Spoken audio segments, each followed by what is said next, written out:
องเอ้ยคือเก่ามันนี่ก็นายหนูเพิ่นเนาะนี่เนาะทางหลัง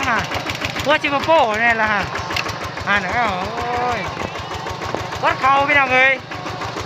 มันนี่ก็ย่ำให้ย่ำหน้าเนาะรถเขาคันเขามันนี่ก็ได้ที่สอบเนาะมันคือเพื่อนโมโน่ซ้ำลอย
ก็ยินดีเด้อ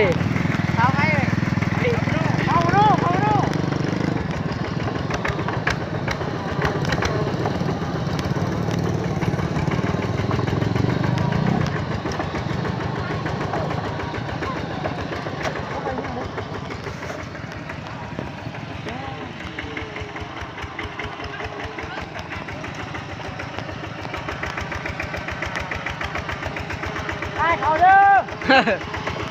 รอบหน้าเข้าสนาม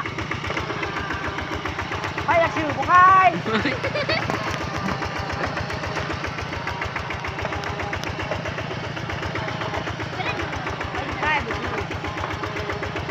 ไปกินน้ำเย็นๆเด้เอ้ย ให้มันเราเรียกก็ดี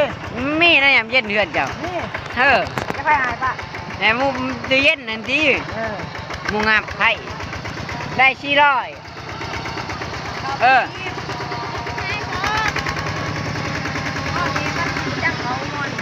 ได้ขอบริญาตคือเจ้า